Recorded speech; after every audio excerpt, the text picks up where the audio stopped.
Pinaamag ni Martires po, gustong ilibing sa limot. Hindi man po lifetime yung kanyang panunungkulan sa ombudsman. 7 years fixed term ang isang ombudsman. Di tapos na yung kanyang turno to make over si Ombudsman Boying Rimulya. Ito ang rason kung bakit si Amy Marcos, mga kababayan, hindi makatulog.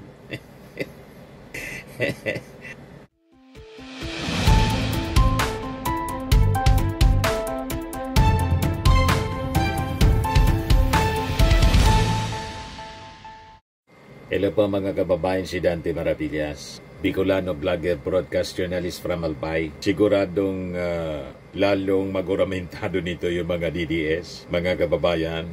Bakit na dyan, Mr. Maravillas? Yan, sabi ni bagong Ombudsman Boying Rimulya, formally deal, i-review ni Ombudsman Rimulya. Na-request kasi, mga kababayan, ni dating Senador Dick Gordon. O ngayon, naitanong ng media sa pag-assume bilang bagong Ombudsman ni Boying Rimulya. Tapos si Digong po.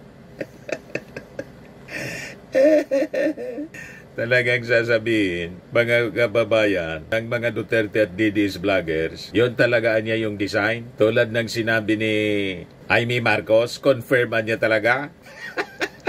Alangan man po patulugin, pinatulog na po ni Martires kasi appointee siya ni Digong. Alangan man gayahin yung mga ginawa ng previous ombudsman. Di ba po? Kailangan po yung mga kamalian ng naunang ombudsman, importanteng maitama. Kaya nga po yung imahe ng ombudsman bumantot ng todo nung panahon ni Digong. Yan o, sabi dito, sisilipin natin yan. Sabi dito sa report ng News 5. Kasama sa mga i-review ni bagong Ombudsman Boying Rimulya ang Pharmaly scandal kaugnay ng pagbili ng gobyerno ng overpriced COVID supplies. Sabi ni Rimulya, parang nalimutan na naibaon sa limot.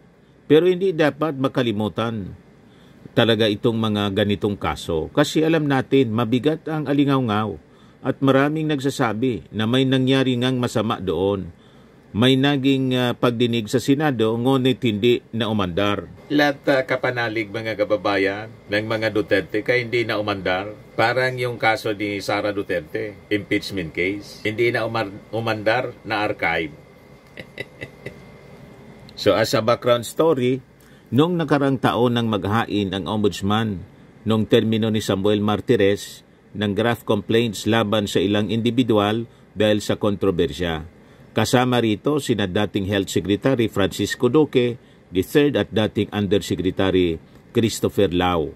Pinaamag ni Martires po, gustong ilibing sa limot.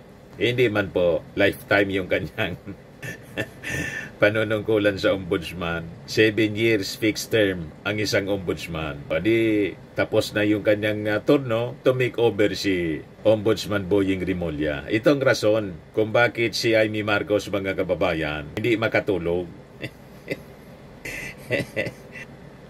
Ito si Boying, pakinggan natin yung press con kanina. Ano muna natin gagawin ang pagpasok ko ilang ombudsman ng Pilipinas? Siyempre, kinakailangan tingnan natin yung mga pending na kaso. At alamin natin kung yung aging ng kaso, kung paano umaandar sa opisina para maglalagay tayo ng mga patakaran para maging mabilis ang takbo nila. Sir, any specific case na gusto niyo pong unahin? I think that this is an emergency situation pagdating sa nangyari sa DPWH. I think that we have to concentrate on that, do place build up, and make sure that a very well prepared case or cases are filed before the Sandigan Bayan and the RTCs, whichever the case may be. Sir, nire-request po ni Senator Gordon na buksan niyo po ulit, silipin niyo po ulit yung issue po ng Pharmaly. Sisilipin natin yan kasi nga parang nakalimutan na ibang sabi mo, pero hindi dapat makalimutan talaga itong mga ganyang kaso. Kasi alam natin, mabigat ang alingaw-ngaw at marami nagsasabi na may nangyari na masama doon. May naging pagdinig ng Senado, ngunit hindi na umandar mula doon. Kaya kailangan bisitahin natin. So ba yung kung date yung kaso pwedeng mag-extend up to the former president? Hindi ko pa alam. Actually, hindi ko sinundan masyado yan, yung hearings na yan. Pero of course, ito pag-uusapan yan sa ibang mga forum na nakasama ko. Siyempre, we are aware of what happened in so many ways. Ability niyan will always depend on the evidence. Lagi evidence yan. So mas mataas pong posisyon. Siyempre. Ano yan eh? Hanggang saan nga tayo abutin ebidensya, doon tayo siguro. Tapos, mga kababayan, rimati na. Kaya sabi ng mga nag-react, sabi ni Manang Jack, ayan na. Sabi ni Mikal Nog, alam na kung bakit siya inappoint. Kitang-kita agad. Kailangan man po yung mga inupuan na kaso ni Martires, ipalumot na lang. Di ba? Saan ka nakakita? Final sa ombudsman, pagkatapos, hindi na umandar, walang ginawa pag-imbestiga mga kababayan. You see, saan nga gusto ninyong mangyari? Pag Duterte, palampasin, huwag sasalingin ng mga Duterte. Kahit kitang-kita mga kababayan, kahit sa dilim, kitang-kita pa rin ang korupsyon. Di ba po? Hindi maaari ang ganoon. Tapos sasabihin ninyo, sinisiraan yung mga Duterte daw. Hindi po kailangang siraan yung mga Duterte. Ang mga Duterte, sinira nila yung pagkatao nila. Yan ang binapakalat ni Chavit, former Governor Chavit Singson. Ang number 1 na plano nila, sirain ang mga Duterte para tuloy-tuloy ang kaligayahan nila. Wala man dapat na sirain sa kanila. Halimbawa, si Sara Duterte. Sino bang sumira kay Sara Duterte kundi yung sarili niya? Imagine, first time in the history ng ating bansa at ng buong mundo, pinagbantaan ng presidente, first lady, at saka ang speaker na papatayin. Nakakita kayo ng ganyang vice-presidente? So kaninong kasiraan yun? Siya mismo ang sumira sa kanyang sarili. Pagkatapos, pati yung bangkay ng dating Pangulong Ferdinand Marcos Sr. gustong ipahukay at itapon sa West Philippine Sea. May narinig na kayong ganyan na uri ng leader sa mundo? Wala pa, si Sara lang. Di ba? Pagkatapos, sasabihin niyo, sinisiraan. Sinira niya yung sarili niya. Kahit si Digong po, sinira niya yung sarili niya. Kaya binakbakan siya ng mga netizens. Sabi ni Frederick Silao, Chavit, you are a liar, senil. Dutertes are the worst family we've ever known. Sabi ni Christina Halo, sirang-sira talaga yan. Poon mong Duterte family. Ano sa tingin mo? They are idiot family.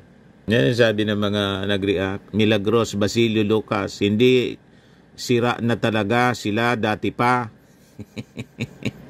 Sabi ni Virgilio Martinez, sana kahit isa pamilya Dutae mawala na sa pwesto, sila ang salot ng Pilipinas. Sabi ni Denil Pax Adayo, baliktad yata ang mga Duterte ang naninira, hindi si BBM. Wala tayong narinig na masamang salita galing sa bibig ni BBM. Sabi ni Jordan, itong si Chavit, kung saan may kakapitan sa Chavit pati kay Pacquiao, Chumabit, make sure na maigpit pagka-Chavit mo. Baka kayo lahat trimolya mahulog at mabagok. Sabi ni Ronaldo Maray Kanta, mali ang mga Duterte ang unang nanira. Sabi ni Gloria Culiao, wala na ang sisiraan sa mga Duterte kasi sirang-sira na sila, binalahura nilang Pilipinas. Sabi ni Joel Galieto, alam ng Diyos kung sino-sino ang mga naninira, kaya nga hindi sila kailangang magwagi sa kanilang mga hangaring, lalo na ang pabagsakin si PBBM. Sabi ni Rinaldo Flores, parang binabaliktad nila ang sitwasyon. Sila ang sumisira kay BBM para hindi mabunyag ang gawain nila lalo na sa korupsyon. Walang makumbinsi si Chavit. Wala po. Alam ng tao kung sino ang naninira. Never na marinig mo ang paninira sa bibig ng ating Pangulo. Kahit na po si Martin Romualdez. Pero bukang bibig nila si Martin Romualdez para maikonek kay President Bongbong Marcos. Hindi kayo magtatagumpay with Boying na nasa ombudsman. Ito yung mga post nila, mga kababayan, mga DDS. Sabi ni Marwin Apat, Manong Luis Chavit Singson, 5 barko para sa Visayas at Mindanao na pupunta ng Luzon. May nagpaplano na naman po kasi na mag-rally sa October 12. Ang ganitong mga post po, lahat man lang yan sa social media. Kasi kung talagang may plano sila, mga kababayan na masama, hindi na ipopost. Diba? Lahat lang ito paandar, mga kababayan, gamit yung social media para isipin na may lakas sila mag-people power. Malamang sa malamang, after October 12, si PBBM pa rin yung presidente. Pasyalan ko naman sa Maynila at silipin natin yung palasyo kung si PBBM pa yung presidente. Diba? Ang ginagamit nila ngayon, itong si Kiko Barsaga. Ayan. Bye-bye Marcos, Kiko Barsaga, Redis impeachment complaint versus Bongbong for betrayal of public trust. Nag-video-video, mga kababayan, itong si Kiko Barsaga. Binawagayway yung verified impeachment complaint. I-file mo na. Tingnan natin kung may papatol sa'yo, may boboto, kakampi sa'yo sa mga members ng Congress. Yan sabi ni Jose Castro kanina, hindi po pinapansin ang mga ganyang klaseng usapin. Just smile. Ito ang sagot ng Palasyo Malacanang sa tanong kung pinapansin ba ni President Bongbong Marcos ang panawagan ni Cavite 4th District Representative Kiko Barsaga na magbitiw na siya sa pwesto. Bukod dito, balak din umano ng kongresista na mag-ain ng impeachment complaint laban sa Pangulo sa gitna ng isyu ng korupsyon sa bansa. Sabi ni Jose Castro, busy ang Pangulo sa pagtulong sa mga kababayan natin. Maraming trabaho para may angat pa ang Pilipinas, hindi para ibaba ang dignidad ng ating bansa, saad ni Castro sa press briefing kanina. Ba't mapapansinin, mga kababayan, ng isang Kiko Barsaga? Tama ito, mga kababayan, na pinost ni Jason Tomas, isang Marcos supporter, mga kababayan. In-expose niya kung ano itong si Kiko Barsaga. Pakinggan natin yung kanyang vlog. Ating mga tagapanood dito sa ating munting tahanan. At ito, ayan si Jason Tomas. Flash dito sa video na to, itong mga backtrack o mga nakaraan ni Koke Barzaga. Kilala nyo na yan kung sino si Congressman Meow Meow. Napilit nag-iingay sa social media at sa House of Representatives, no? At masakit man isipin at sabihin na sigurado ako, shoutout sa mga taga-Dasma, lalo na yung kaibigan ko si Jean Basher, yung kongresista nyo, alam ko, dinadala ang mga taga-Dasma sa kahihiyan sa mga pinaggagawa niya. Kaya panoorin natin ang video na to para malaman nyo kung sino ba itong kuting ng kabilang kampo na nagkakalat ngayon at ginagamit po ng mga Duterte, no? At kasi may problema sa mas makilala nila at malaman nila kung sino ba si Koke Barzaga. Alright, let's go. Sino ba siya? Fun fact, sa siraulong tong si Francisco Barzaga III mula sa Dasmariñas, Cavite. Puro kagaguhan ang track record niya. Sa Lasal Zobel, sinaksak ang security guard na parang psycho, kaya na-kick out agad. Sa Linden Tree, ikinutok ang baril sa kaklase, kaya natanggal ang yawa. Sa Montessori, nanakit ng mga inosente, kaya wala na naman. Sa DLSUD, bumagsak dahil sa mental breakdowns na parang pelikula. Pero kahit bugok, naging congressman at nagkakalat at nambabastos ng random para magpapansin ang F-file. Chismis alert. Ang hinayupak na atong si Kiko Barzaga III, spoiled brat sa Cavite, ay isang clown na walang kwenta. Sa De La Salle Zobel, sinaksak ang guard, kaya na-expel ang bugok na parang basura. Sa Linden Tree, itinutok ang toy gun sa kaklase, kaya natanggal ang gago. Sa Montessori, nanakit ng mga bata, kaya wala na ulit. Sa DLSUD, drop out dahil sa mental issues na parang drama. Pero kahit yawa, naging congressman at nagkakalat at nambabastos ng kung sino-sino para mag-viral. Yan ang hero ngayon ng mga DDS. Ginagamit po kasi walang tigil sa pamimirwisyo sa ating Pangulo. Pero ang sagot ng Palasyo Malacanang, smile lang. Ba't mo kasi papatulan ang ganyang uri ng tao? Yan Sabi ni Jose Castro, hindi po pinapansin ang mga ganyang klaseng usapin. Yan ang latest na kanya na post October 12 will not just be an anti-corruption rally because we cannot solve our country's problems if we are too afraid to name the source of corruption. October 12 is an anti-Marcos rally. Hashtag people power. Magdi-people power yung mga may saltik. So ang sasama dyan, may saltik din. Nag-invite may saltik.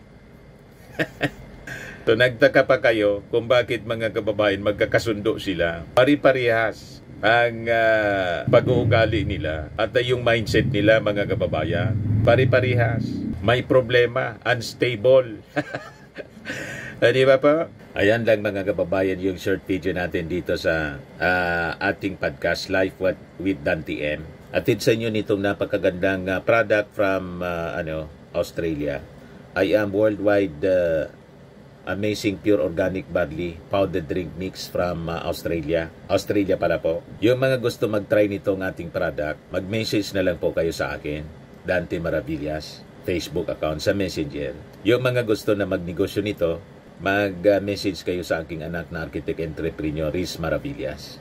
So lagi nating tatandaan mga kababayan sa buhay, you become what you believe. Bye-bye po. God bless.